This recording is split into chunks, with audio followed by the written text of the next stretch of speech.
Hello friends, welcome to my YouTube channel. Friends, आज हम करने वाले हैं गैनीज लर्निंग थ्योरी यानी गैने का अधिगम सिद्धांत।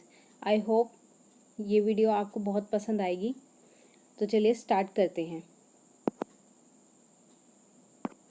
गैने का अधिगम सिद्धांत, इसके अदर नेम्स भी है, जैसे प्रॉब्लम सॉल्विंग लर्निंग यानी समस्या समाधान अधिगम।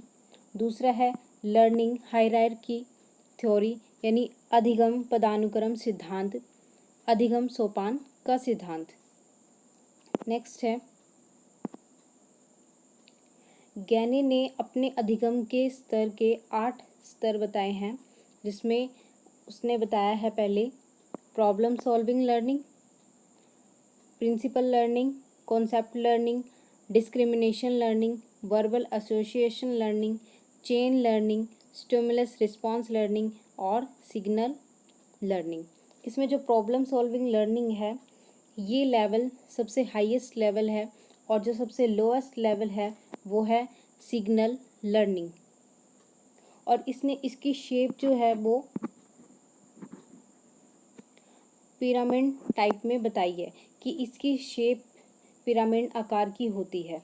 और इसके जो पहले 4 सिद्धांत हैं वो व्यवहारात्मक पहलू से संबंधित है, और जो 5 से 8 तक के सिद्धांत है वो संज्ञानात्मक पहलू से संबंधित है।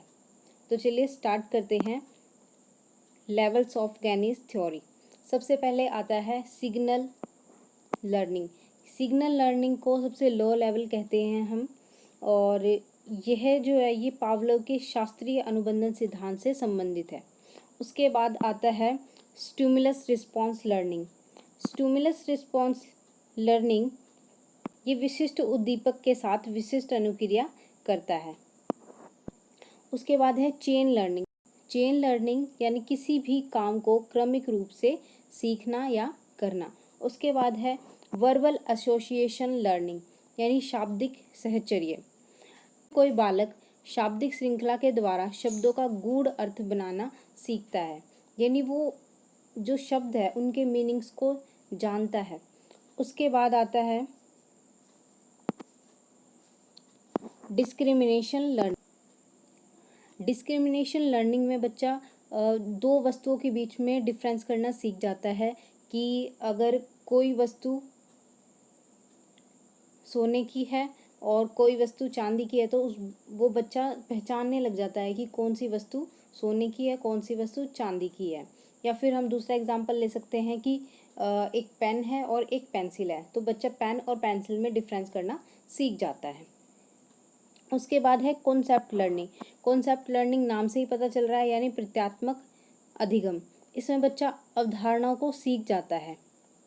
इसके अंदर बच्चा कुछ सामान्य विशेषताओं जैसे रंग, रूप, आकार, ऊंचाई, आकार के आधार पर वस्तुओं का वर्गीकरण सीख जाता है। मतलब बच्चा के रंग, रूप, आकार को देखकर पहचानने लग जाता है कि कौन सी वस्तु का आकार क्या है, वो डिफ्रेंशिएट करने लग जाता है। इसमें बच्चा समझ जाता है कि बॉल जो है वो गोल है और बैट जो है वो आकार में लंबा है, तो वो बच्चा उसके आकार को देखकर वर्गीकरण करना सीख जाता है। उसके बाद आता है principle learning. Principle learning is basically related to rules. बालक इसके अंदर नियम बनाना सीख जाता है। उसके बाद है last problem solving learning. Problem solving learning यानी समस्या समाधान अधिगम। इसके अंदर बच्चा डिफरेंट प्रॉब्लम्स को सॉल्व करना सीख जाता है। ये स्तर जो है गैने का उच्चतम स्तर भी कहलाता है। सो फ्रेंड्स, ये थी गैने की थ्योरी। आई होप ये आपको बहुत पसंद आई होगी और आपको इससे बहुत कुछ सीखने को मिला होगा। So please like, subscribe and share. Thanks for watching.